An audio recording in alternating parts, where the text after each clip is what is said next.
head coach of the Georgia Bulldogs, I face some of the fiercest competition both on and off the field. I am responsible for putting the best team together to deliver the best results. It's important that we have the right team members in place that will not give up during intense competition. In a competitive housing market, it is even more important that you hire the right team to help you throughout the process. That's why I hire the team at Southeast Mortgage. Give them a call today and win the day.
What's up, guys? Ladies and gentlemen, live sports radios were distributed as you entered today. Select the channel as shown on the video board to tune in and listen to your favorite coach or student athlete. And stay connected I have and coffee. participate in the conversation I might need a water. using the hashtag CFBPlayoff.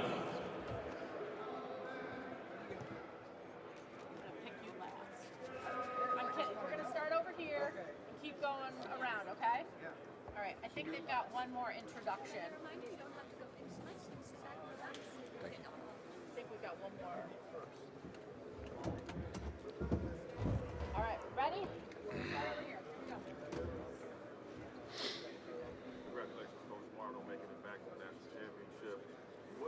How were you able to prepare for this time around, preparing for the national championship, and also what did you learn about your team this year?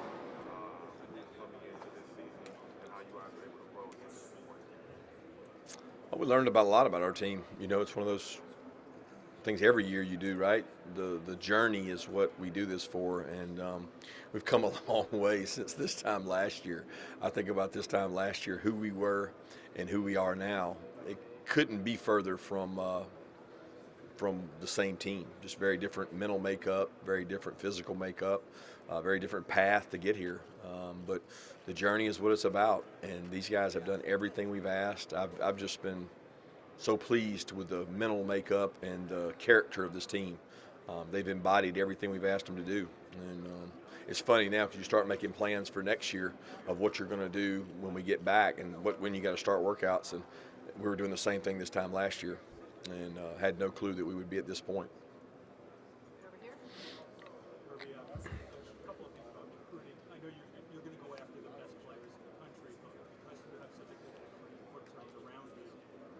Something strategic about your decision to reach into a Texas for an AD or reach out to Brock Bowers? Is it more than just they're the best players? Well, I mean, nobody really wanted A.D. Mitchell. I mean, A.D. Mitchell didn't have an offer. A.D. Mitchell was more of a workout tape that he kept sending us. And he's a unique situation. He's very different than Brock because, Brock was recruited nationally and really high thought of. But every situation is different. Our footprint is really good. When you look at the MVPs of our last game, Stetson Bennett and Javon Bullard, neither were very highly recruited in-state players who were good high school football players. You look at Lad McConkey, he's an in-state kid that wasn't highly recruited. So our footprint is what our footprint is. We go after the players we think fit our culture, and that's more important than maybe where they're from. And just one quick follow-up on that. We hear about Georgia's highly rated recruits in a developmental program that is like TCU. Aren't all programs developmental programs? Yeah, and don't all programs also recruit? I mean, I think it's the truth lies somewhere in the middle. It's a narrative that gets put out there, but I talk to our players about it all the time. Our best players on our team are not our most highly rated players. We've got 4 or 5 guys that were not. I mean, they're really good football players, and TCU has a team full of really good football players. And I watch those guys play, and the way they play is so much more important than who wanted them out of high school. I mean, who cares? Our players respect football players, and they respect the football players on our team, whether they were a 2 or 3 star, and they respect the players on TCU's team, whether they were. Hi, Kirby Smart. You guys lost 15 players to the draft and 13 in the transfer portal last season. Which player has stuck with the most this year after losing a large pool of players? There's no way I could name one. That's impossible to single out one guy. I think a lot of the guys that contributed last year improved. I mean, they got better, so they made themselves better. And then a lot of guys who didn't contribute at all contributed this year. I mean, that guy over there got better, but he was a major factor last year. Kenny McIntosh, to me, was a major factor last year, but he got better. There's a lot of guys that played last year that got better, but there's even more that didn't play that put themselves in a situation to be helpful for our program.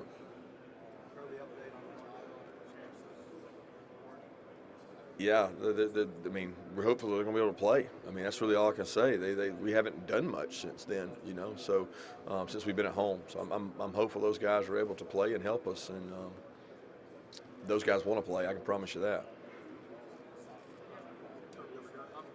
How much more difficult has it gotten to coach defense with each season? I mean, we saw the high-scoring semifinals, and you being a defensive guy, does it frustrate you when you see scores like that in a semifinal setting?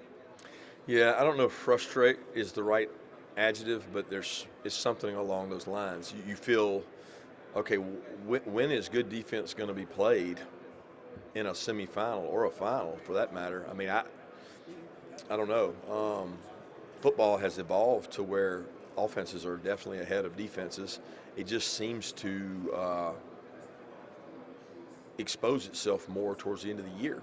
And I don't know if anybody can put a fingerprint on it. I'm not trying to put a fingerprint on it right now, I'm trying to stop the next play and trying to score on the next play on offense. But I don't, I think it is a thing. I just don't know what causes it or what allows it. But conditioning levels may have something to do with that. And, offenses have been ahead of defenses, so you've seen a lot of high-scoring games.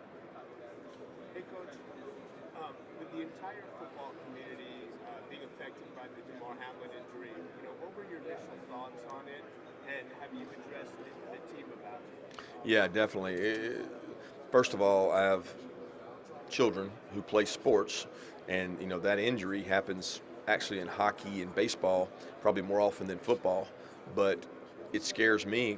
Thank goodness we have Ron Corson, who is almost a 30-year athletic trainer, and he was an athletic trainer for me, and he immediately reached out to me. We were in studying, watching tape, getting ready for TCU, and he reached out and told me and said we need to address it with our team. So the very next morning, first thing we did is we brought in a mental health specialist, we brought in an athletic trainer, we brought in a team chaplain, and we prayed. We also addressed it from a mental health standpoint. And then Ron educated players on exactly what happened and how rare, but it can happen, and you have to have people in place to save lives. And what an incredible job they did on the scene to make sure that he has an opportunity to recover from it. So the education piece was important to us to ensure our players that safety measures are there. The last question, when he came to, his first words were, "Did we win?" Now, is that something that you can use as a motivational factor going into Monday, seeing what this player, what his teammates mean to him? Yeah, I don't think we'll use that as the motivating factor, but just his health alone is a great sign, and certainly happy for him and his family. Thank you, Coach.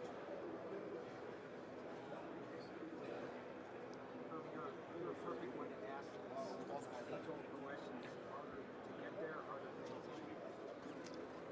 It's hard both. There's nothing easy about winning football, successful football programs, and it's harder than it's ever been to maintain, and it's harder than it's ever been to get there. I mean, it's just the culture with all the things on the outside that we deal with now.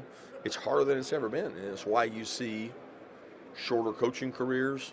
You see coaches with the ability financially to step out because they don't love it. You see a lot of different things, but I can't say whether one's easier than the others. You don't do comparisons in that regard. They're both really hard in their own right.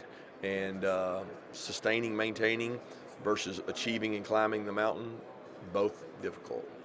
I talked to Frank McCartney yesterday, what do you remember about the interview? You were well prepared on this.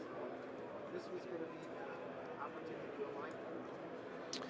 Yeah, I don't remember much. It was, I knew Greg. I knew a lot of people at Georgia. I knew President Moorhead. I'd had a class with him, so it was a situation that I had prepared for a long time. But I don't feel like the decision was going to hinge on an interview. It wasn't going to be one of those.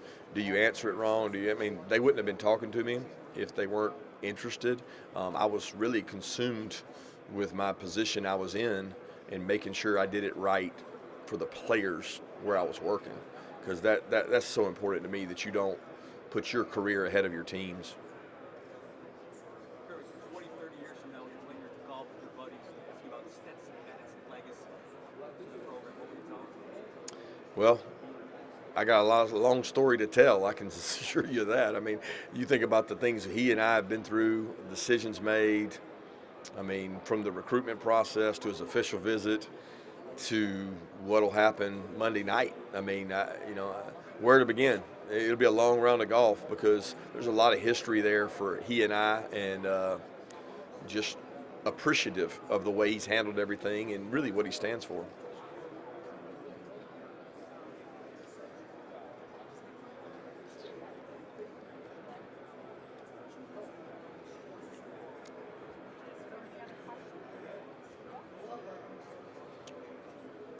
Coach, how you doing this morning? Great. What's the vibe with the team thus far? You guys are here, ready to complete the mission. What will it take to come out victorious? Well, it's the same thing it does in every football game. Who can control the line of scrimmage, who can be explosive, who doesn't turn the ball over. The game never changes, right? You just have more cameras here. You got more people viewing, bigger stage, a lot further away from home. But football's football, and our guys prepare for that really all year. So we got to go play a really, really good football team, and we'll have to play one of our best games of the year to be able to beat them.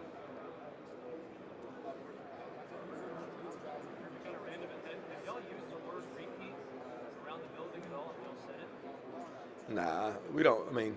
It's never about that. We've never said repeat or defend. We hunt, and that's simple for us. We want to stay on the aggressive side of things. And again, I've just been a part of too many years where I came off a win that wasn't the narrative. This team is not that team, and next year's team won't be this year's team. So they're completely independent of each other, just like every game is independent of the previous. We don't dwell in the rearview mirror. We try to focus on what's ahead.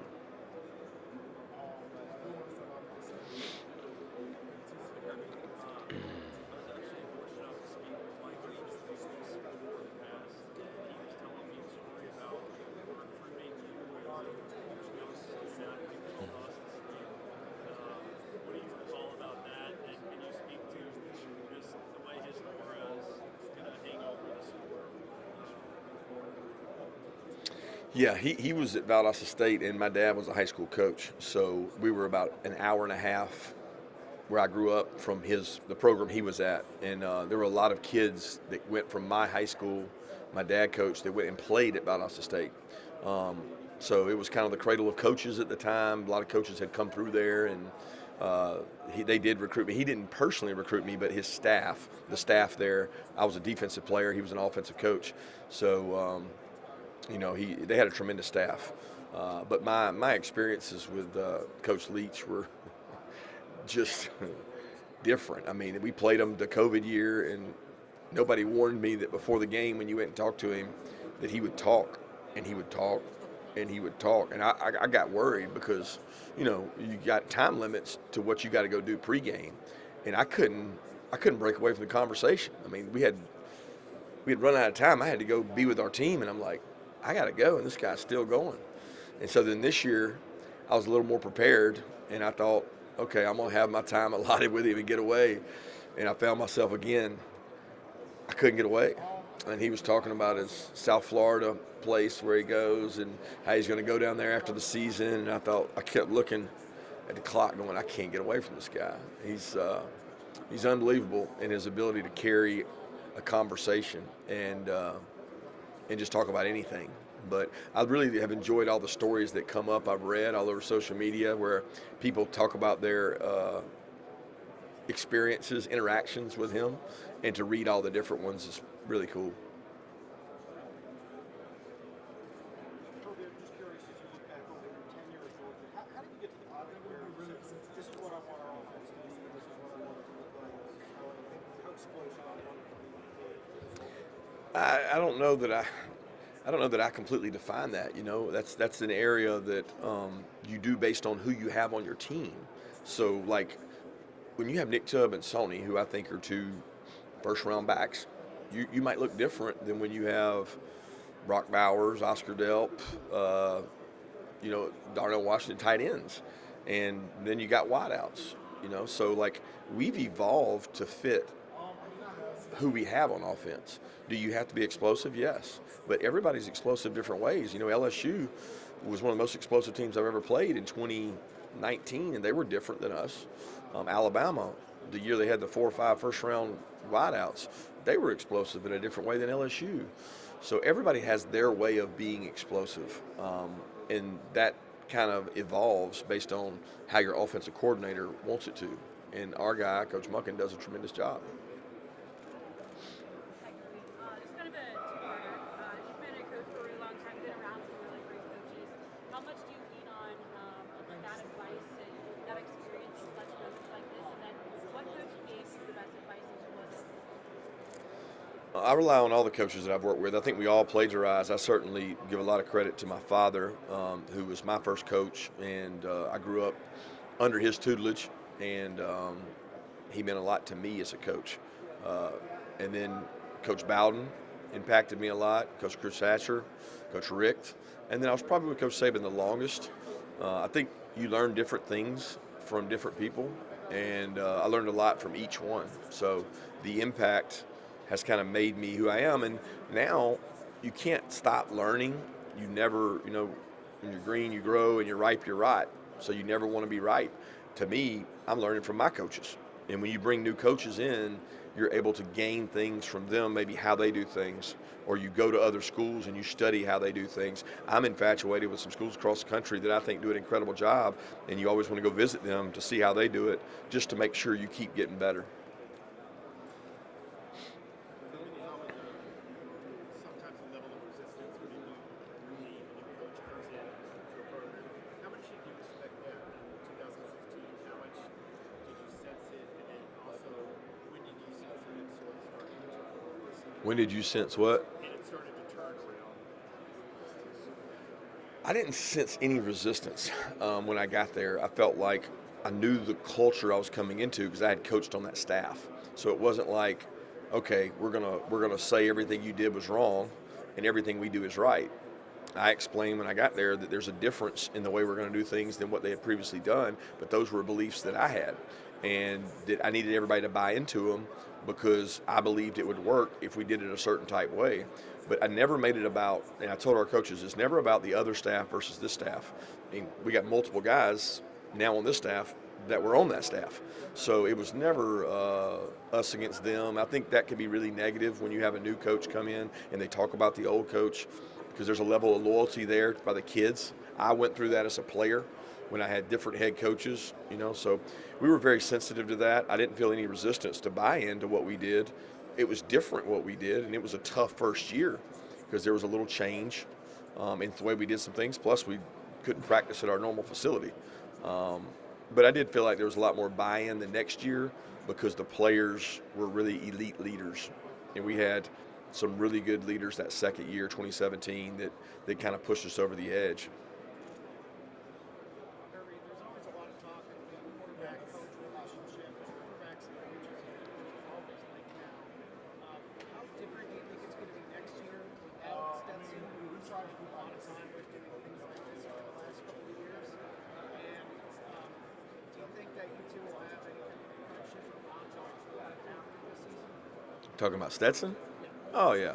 I'm going to have a friendship with every kid that leaves our program. I mean, I get texts all the time from the guys that left in the last 2-3 years reaching out. I mean, I keep a relationship with them. It's very important to me that when a young man leaves our program, they understand we are here for them. Not everybody's going to the NFL.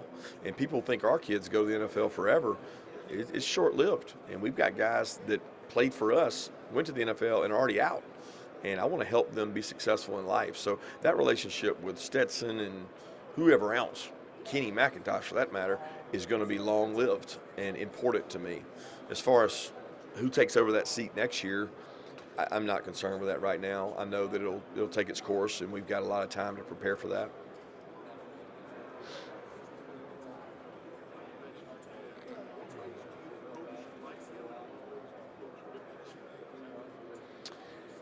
Yeah, he's a really special man to me. Unfortunately, he's not going to be able to make it to the game. He's had some medical stuff, so it hurts me that he and my mom won't be here.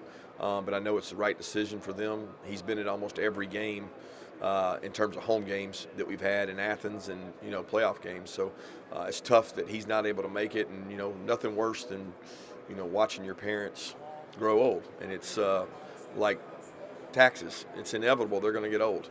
And that's been tough. But he's taught me so much just about the way you handle things, the right way, the wrong way, control the controllables. The moment's never too big if you're prepared.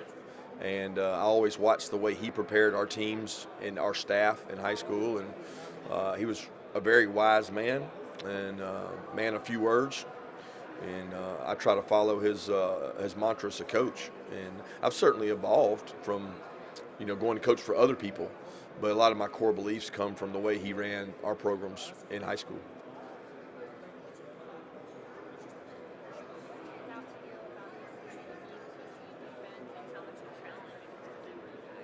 Yeah, I don't think enough is said about the way they play. First of all, Joe Gillespie's unbelievable in what he does. And people try to paint this picture that it's the Big 12 defense. They are not exactly like other Big 12 defenses. They are very unique.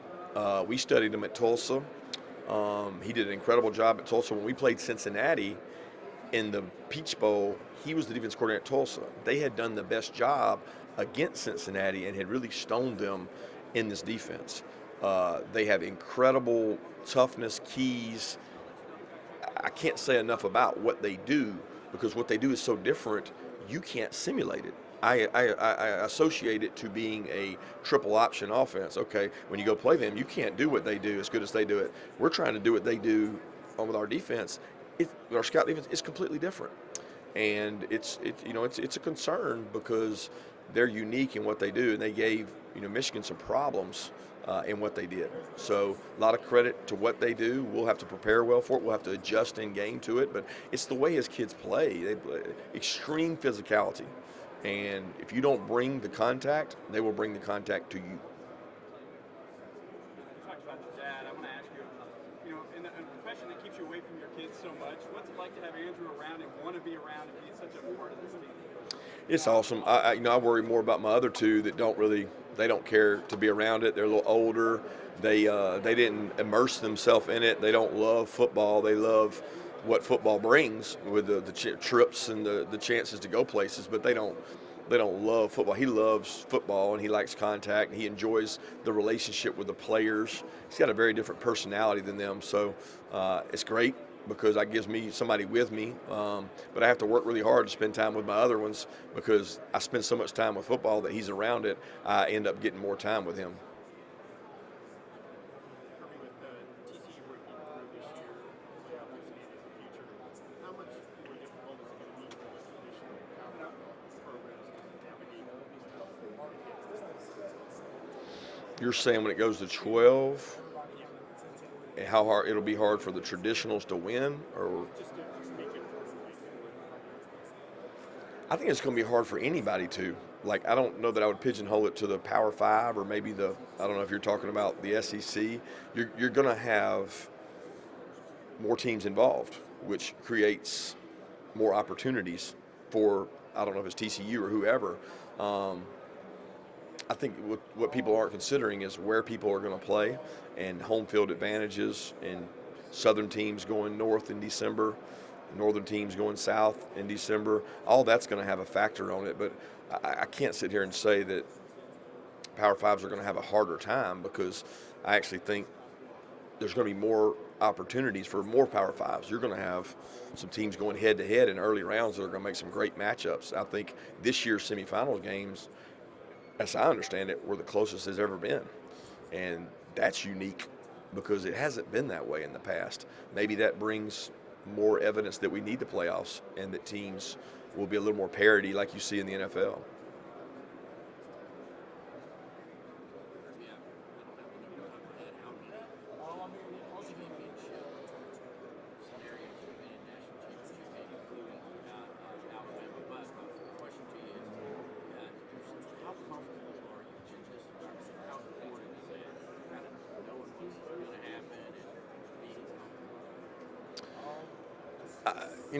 I worry more about the players.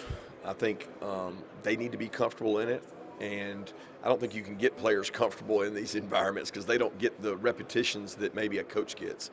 So I've had the opportunity to call it from Texas, Pasadena, my first one, playing Texas in the Rose Bowl, all the way through the games we've had. I've had a lot of them that allow me to be at peace with the decisions, and you make the best decisions, and you do what you practiced, and you live with the outcome.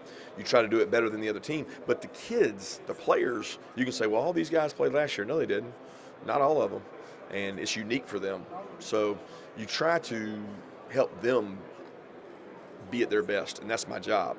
I don't worry about myself. I don't worry about our coaching staff because so many of them have been in games like this.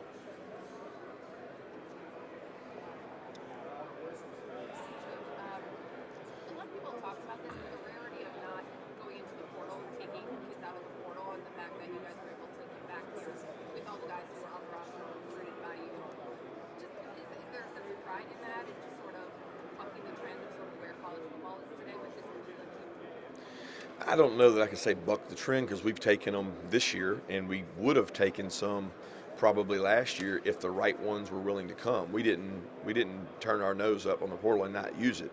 We searched for a certain type kid, and that will continue to be the case because I think it's a culture element for us. It's like who fits what we do, and if they don't fit what we do, then I don't think we should bring them in. And I'm a lot more worried about retention than I am going to get them, if you know what I'm saying. Like I want to spend time investing in the people in our program to keep them in our program than I am replacing them with someone else.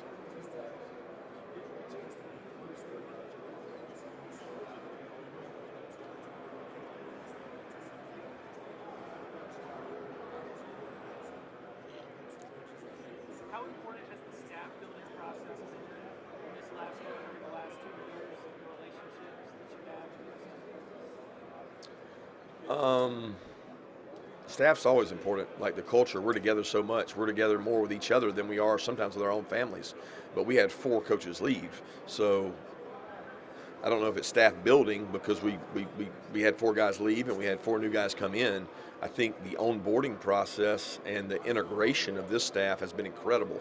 I feel as though this is the strongest staff I've ever had, and this is probably the most incredible job as a staff we've done with a team. So I'm very pleased with what this staff has done.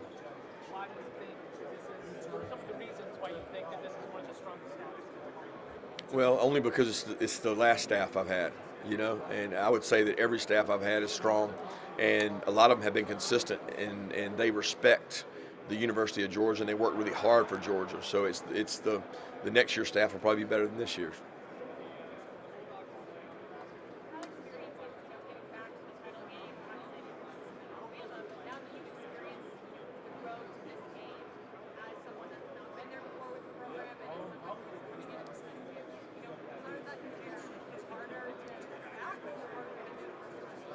Yeah, somebody asked that earlier. I can't compare those two things. I wish I could. It's just hard. Football is hard. Life is hard. There is nothing easy about what we do in terms of management of portal, in terms of management of players, in terms of playing the game and the workouts. It's hard. It's hard to maintain. It's hard to grow and move. It's hard. And if you like hard, then you'll fit in our place. But there's nothing easy about what we do, and I can't compare the two.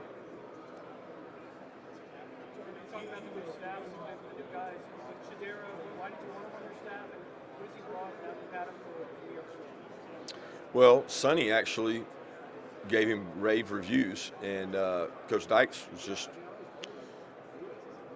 just bragging about he's a rising star. And we had done a lot of research across the country, and we were familiar with a lot of coaches who could have come into our system and probably known our system better, but we wanted to get the best coach, not the most familiar. And once we interviewed him, we saw what people told us, and I give Coach Schumann and Coach Muschamp a lot of credit because I let them manage the interview process. I mean, I'm in the interview, and I decide who we're bringing in, but I want them to do the research. They're going to work with them. They're attached to assistant coaches better than I am. I think sometimes as a head coach, you don't know the pool like you used to when I was a young assistant. And I think Shu and Will, even though Will's not young, did a great job of digging for Chidera and finding value, and we made a really good hire there.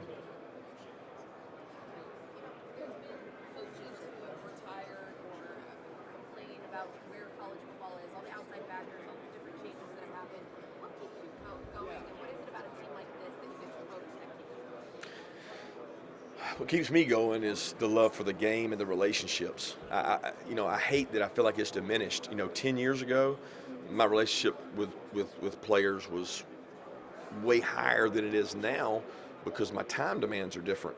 When you're a position coach, assistant coach, or a defense coordinator, you're one-to-one a lot. Now, 10 years later, that time is taken away, and that makes it. I could see how coaches gravitate towards, you know what, this isn't what I got into coaching for. I mean, you're much more of a CEO, organizational. I spend 80% of my time on things that are non-relational. And I think I got into it to have relationships, to have fun, to be on the grass. And now I find it business management, and it's tougher. And that's probably driven some coaches away from it. But it's that 20% that you get to spend relationships with that keeps you doing it.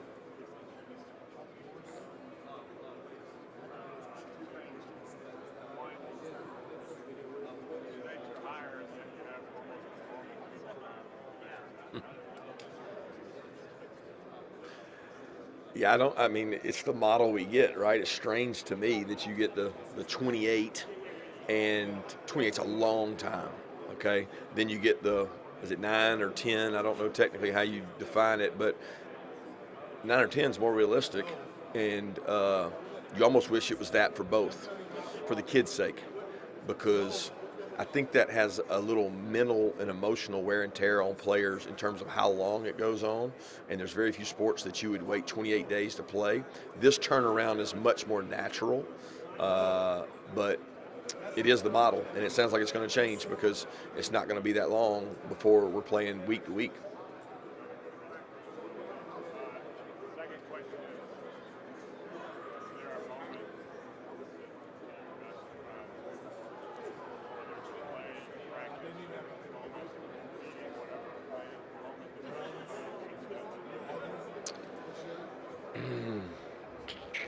I hope that moment hasn't happened yet. I hope that defining moment is still ahead for him. But that's a hard question to answer because there's so many moments. I think people would point to the fumble against Alabama, but that's in the past. I would point probably to the moment his mom and he came in my office and said he was leaving to go to junior college, and that he wanted to play, and that he felt he was good enough to play, and he wanted to go play, and he knew there was no guarantee that he was going to play at our place the next season, but he knew he could play if he went to Mississippi. And they sat in there with complete confidence, and I didn't doubt them. I just didn't know if it was at Georgia. And that conviction they have when they sat in my office should have said, there's something special about this guy,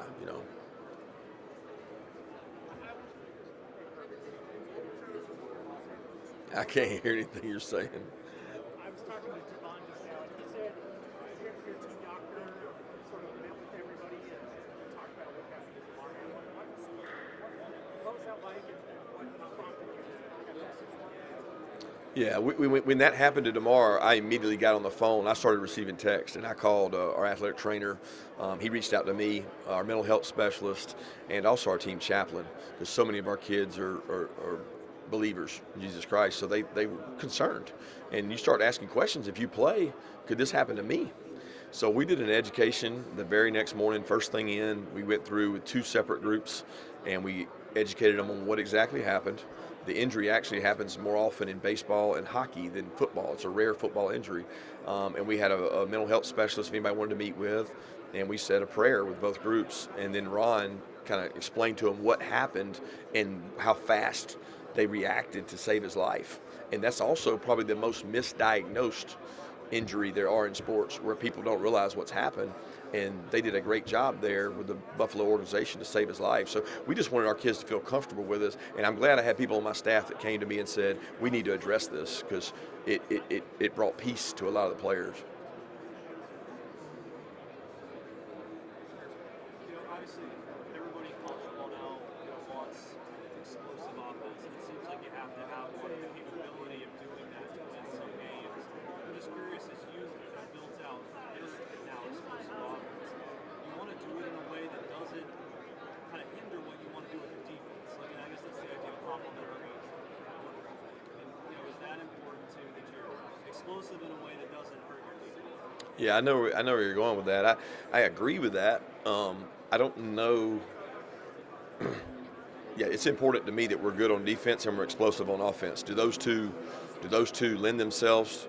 They can. They do for us. I mean, we have what I think is a very explosive offense. We keep up with those numbers, and we've been very explosive on offense. At one point we were leading the SEC in differential. So it's not about how explosive you are. It's about how more explosive you are than the team you're playing. And our differential throughout the year has been the greatest. So we don't give up as many, and we get a good bit. So if you can be 1 in both categories, you're elite. But if you can be high in one and high in defense, then you're going to have a better chance of winning your games. You can't give up a ton of them and get a ton of them and be good. But I don't think the two have to coexist. I think you can merge that. And the way you go about it, I think there's some teams that are explosive that maybe sacrifice defensively. We'll never do that, because we have to be able to play defense in our league. You will never get to important games if you don't play good defense.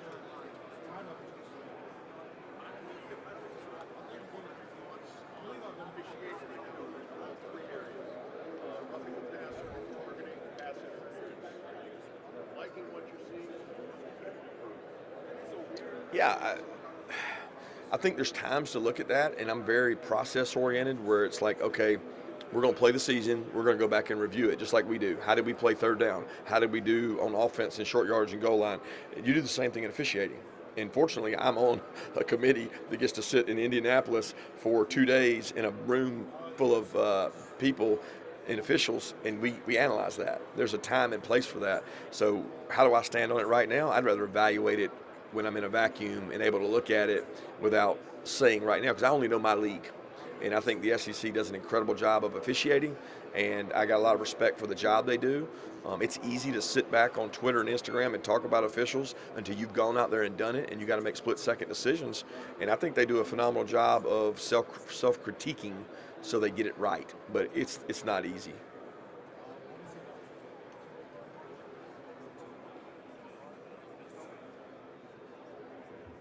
What are we on time-wise? I don't see any countdown stuff. So what are we at? 10, 15, 20? Good.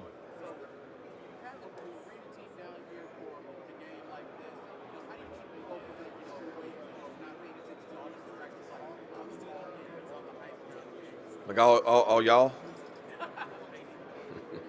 Yeah, I think you got to have a mature team. You know, I've told our team repeatedly, best conditioned, best practice, and who handles the travel and the game and all the other stuff, the auxiliary stuff.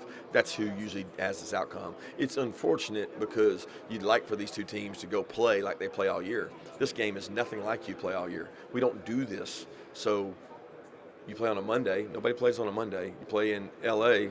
Nobody plays really in L.A. but the teams that are from L.A., okay? And you take people out of their normal routine, and then who manages that best? I think that's really critical in who manages it. But we do it from a process standpoint of this is Thursday, this is Friday, and this is Saturday. Today, we're technically on Thursday. I know it's not Thursday, but it's Thursday of a game week, so we're trying to replicate that as best as possible. Left. Talk about the process. To be able to do this 2 years in a row, does it help going through this multiple times, having been on this team for this process, that players know how to do it? It does not hurt. Like I told somebody earlier, we're not here because we were here last year, okay? It helps that we were here last year. I told our players, we got here last night, and I'm like, this is like a zoo. It's like Vegas. It's like it's just craziness. And you think about last year, they never saw the outside of a building because they were inside. It was just different. The weather was different. It was a different venue. So there's no similarities to where the two games were played and really the way everything was set up. So it's very unique, but we're not here because we were here last year. But I did tell our staff, I think the practices and the preparation last year leading up to that game, the amount of time that we worked our 2s and 3s and we dedicated ourselves to getting those guys better, that probably put us over the edge in 1 or 2 games this year. That the work those guys got, maybe that won us a game. And that one game got us to where we are. So are we doing the same thing this year? Are we like growing our players? Because there's a bunch of guys on our roster that I'm like, man, we got a bunch of mid-years that are practicing with us. Well, last year that was Michael. That was Jalen Walker. It's these guys that are contributing. So I love the extra practice we're getting and work we're getting for the development of the team.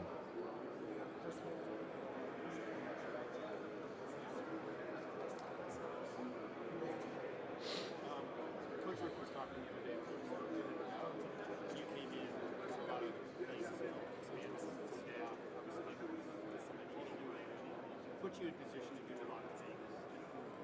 I know obviously you can't win the national championship every year, but do you think with sort of the things that you have in place now in the program that you could be in this position every year to contend for the national championship? I know you want to work this carefully, but just. I feel like he was too. I'm saying he was in the. If there ever been a 4-game playoff or the playoff system, it's hard to argue that Georgia wouldn't have won a national championship. I studied that from afar, as you know. I was in the state recruiting, and there's a lot of years that they would have definitely been in the 4. If there was a 12, I assume they probably would have been in almost every year.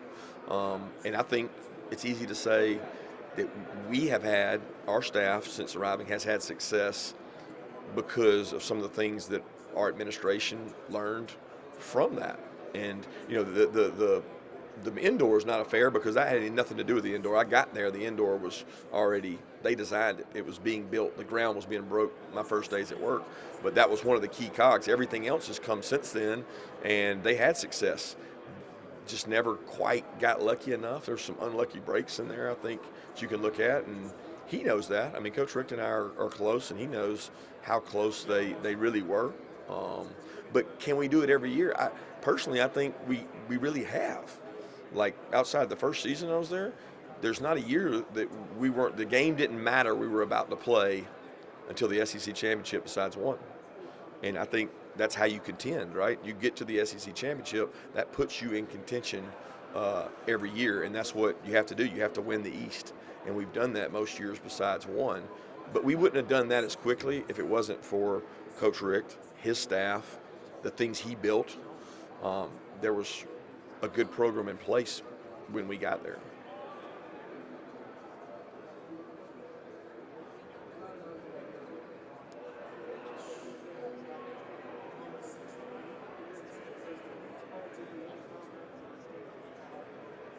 Teams what? Well, the Peach Bowl doesn't necessarily do that alone. The whole season does, right? So, like, our team has been built to this point where we are, and we're evolving, and you see a different dynamic each and every week. I've been very fortunate to see this resiliency that we talk about in our DNA. I've seen it in TCU too. You know, I got to watch them play several times. I talked to Coach Dykes at the Heisman Trophy about what an unbelievable job he did to end the Baylor game, and his management of that situation was just phenomenal. And as coaches, that's like a player seeing another player make a play. So for me, that was like a coach managing a situation the right way. So I think both teams have grown and gotten a lot better throughout the season, which comes to a culmination now. For you for SI social media, what is your go-to Waffle House order? Oh, bacon, egg, and cheese, hash browns, smothered, covered. Nah, my kids get the pecan waffle, but I'm more of a bacon, egg, and cheese man. Thank you.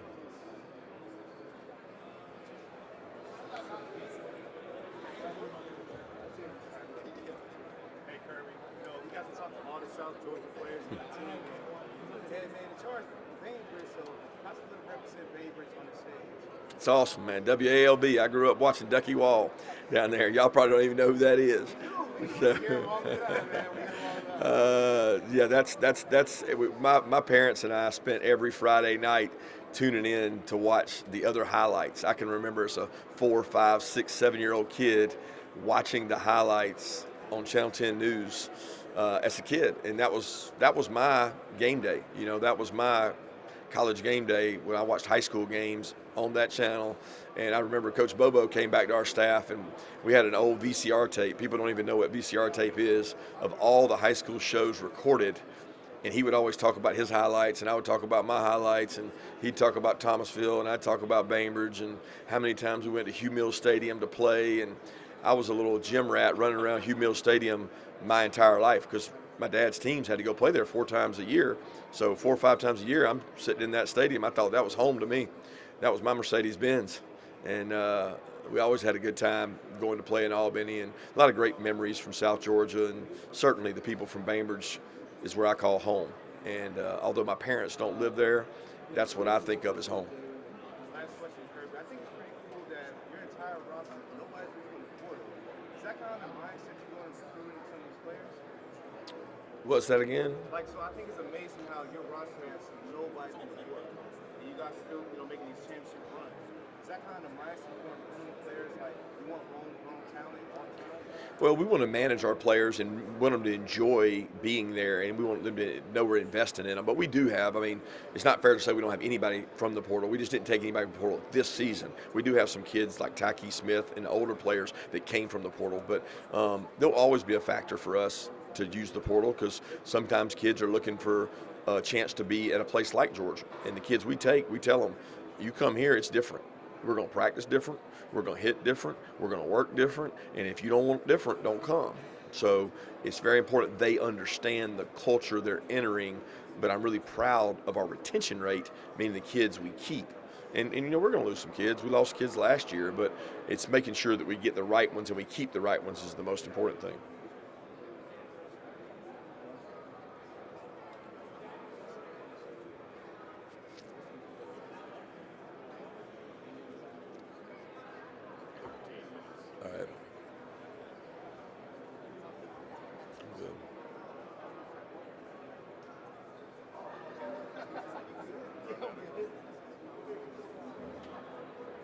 Jeff, I got a question for you.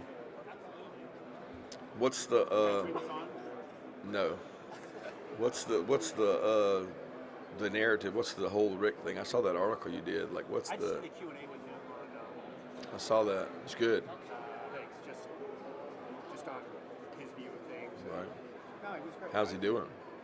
His quote to me was, he talks slower, he walks slow. Right. He's lucid, everything's good. He's changed medication. Oh, I got you. I wonder if he's coming out to this. Probably not coming out here. Yeah, he was at the one last year. He went to Indy last year. Yeah, because they were all up there with Vince. Right. Oh, that's right. Oh, none ever better. Nobody ever better. The medications he's going on now has actually been around forever, but he was trying to avoid it because it's long term. And so, but he's now started on that. It'll actually help some. He's taking low levels. I know he's proud granddaddy. Oh yeah, don't talk forever about his kids. I totally get it. I got a great. Catherine's awesome too. They were great. They sent us letters when we were in Alabama. They'd send about once a year. I'd get a letter in the mail like, "Hey, we're praying for y'all," and I'm just like, not many like him. He's okay. He's having to wear a defibrillator vest, so it sucks. He can't play golf. All the things he wants to do, so he feels limited. But they're saying it's going to be short term because they had a blocked artery. He had to get a stent put in, and if the stent going in helps, he'll get back to normal life. But we're still waiting to see if that happens.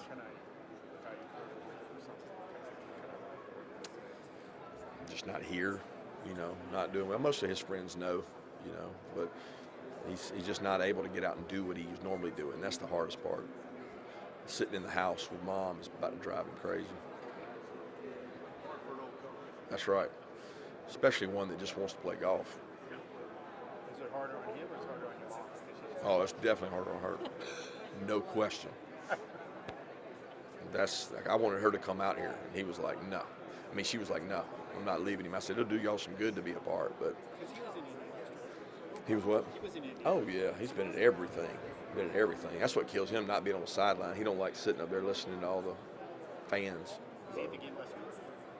No, he couldn't go. He was actually had an appointment at Emory and then had to go back home for the game, so he couldn't go to the game. They don't want him walking and doing all that stress, walking around, so he's got to wait till they prove that his heart's getting stronger. So has he been in any games this year? And all of them, it didn't hit until the gap between SEC and the other one. That's when all that hit. So he's in every game up until SEC. What's up? Ringo made a play last year that's going to be remembered 40, 50 years from Sure. now. Like Lindsey Scott, you say that, But he was talking about within moments of it, and days of it, like vowing that he wants to do things to make him known for more than just a play. Right. A huge play. What do you think what are your feelings about that? And what does it say about him and so on? Well, it says he's got a good mental makeup. You don't want to be defined by one play, whether that's positive or negative. Nobody wants to be defined by that, and we as coaches will never do that. I think as fans, that's going to be hard to overcome because that moment was so long awaited, and so many people associate that game with that play. But just as big as that play is Jalen Carter blocking a field goal. I mean, there's huge plays within that game. Stetson Bennett's bouncing back. But it says a lot about Keeley that he doesn't want that to define him. He wants to continue to work, and I'll give Keeley this. He's worked really hard this year to improve. It's so hard for people to see improvement because all they see is that play. They don't see the grassroots work ethic he's had to get better this season. I know composure is one of y'all's DNA traits, but this whole idea of composure is one of y'all's DNA traits, but the idea of closing the bar and point that out when you need it. Where did that come from? Is that new for this year, or we just heard about it once year? Where did that start from? It's a little new. The application of that statement is kind of new. I mean, we've always had composure as one of our 4 DNA traits. I think it's critical to be successful in all sports to have composure, but we talked about muscles, and kids understand muscles because they train them and they lift. So that liking it to a muscle, and I'm going to redeem my card. I think that started more with me thinking about my kids and Chick-fil-A and the way you take your chicken sandwich card in there and you get a chicken sandwich. I mean, so I want to physically remove the card and use it when I need it. And we've had several kids do that within a game. It just shows you that what you're saying is having an effect. They listen, you know, it's nothing more than that. It's not a real card. It's a intangible thing. How much more different do you feel like this team is from maybe than last year? Just the fact that y'all have had a lot more closer games, times of struggles, things like that. Yeah, it's very different. I mean, they're just a different group. You know, it's nothing to do with composure. The composure similarities are there, but it's just a very different team altogether. Coach, when you have time to really get intricate with the film, watch the team, has something surprised you about TCU that you didn't know about before? Yeah, I've watched some games just casually on TCU and seen some things. I had not really watched their defense until we drew them as an opponent, and I probably watched their defense a lot, and just the way they key and diagnose and strike is really elite. You can tell they're really well coached. You can tell they're very tough. You can tell they're very talented, and their coaching staff deserves a lot of credit for the way with which they play. Coach, when you're watching the team, the secondary is really the primary in this area of football with all thrown so much. So what have you seen from their secondary? Playmakers. I mean, they had 2 pick sixes last week. I mean, they harass. They have a lot of depth in their defense. They get hands on balls. They cover down and strike people. They have people around the ball a lot, ball hawks. Thank you, Coach. Help me out. Just I want to be able to shoot. Get the camera here. Thank you. Coach Smart, since we are just right outside Hollywood, I'm curious if your team was casted in a movie, which players would play the role of a villain and the role of a hero? No way I would know that. The hero's always the quarterback, right? The villain's always the bad guy. So we don't have any bad guys. So I don't know. Maybe we would be the coaches as the villains and the players as the heroes, because we're usually the bad guys when it comes to that. And Coach, I of course asked some of your players who they thought in Hollywood could play the role of you if the team had a movie made. One of them said Mark Wahlberg. What do you think about that? That's pretty cool. I like Mark Wahlberg. I've always enjoyed his shows and films. I like that analogy. He's probably a lot more talented and a lot younger and a lot better looking than I am. So I usually go with Robert Redford for the old wrinkles in the face like Redford. My last question, if there was a movie made about your team, what would the title Fans, be? don't forget to join Grit. us all weekend for Playoff Fan Central. Playoff Fan Central is located here at the Los Angeles Convention Center. Offers a wide array of family-friendly entertainment and interactive experiences that'll put you right in the middle of the action as we celebrate the pinnacle of the college football season. Admission is free. Just download The ability CFP Playoff mobile to app confront and to demand and make sure that started. people understand the importance of everything you do matters. I mean, I think he has elite organizational traits and leadership traits, and taking some of that from him is probably the biggest thing. Some of the players have got the goals always talked about is still a little bit more money than a national championship. How often is that talked about in the fall or off season? How much of a focus is that? Never. We don't talk about it.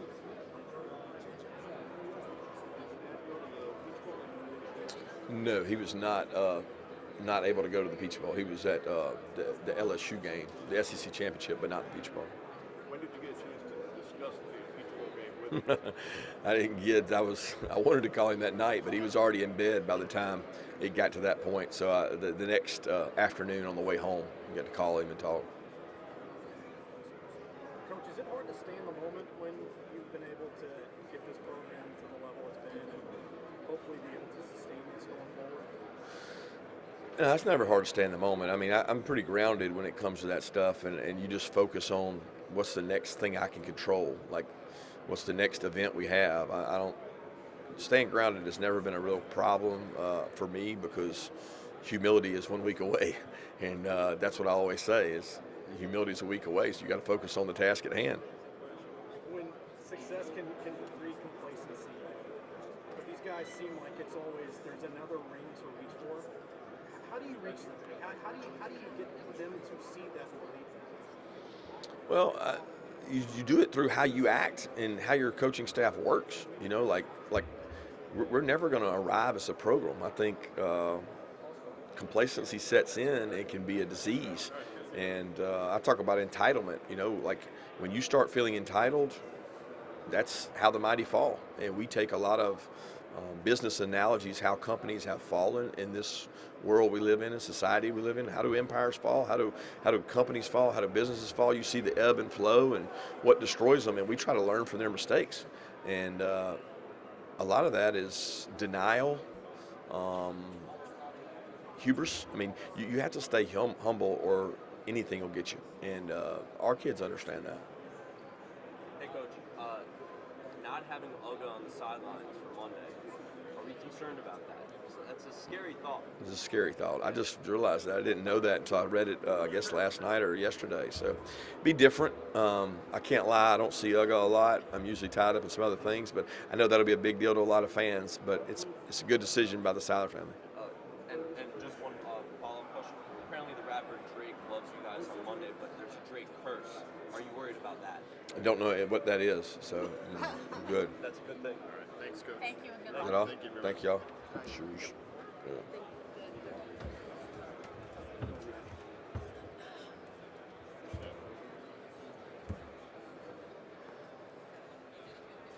Did everything? Thank you, brother.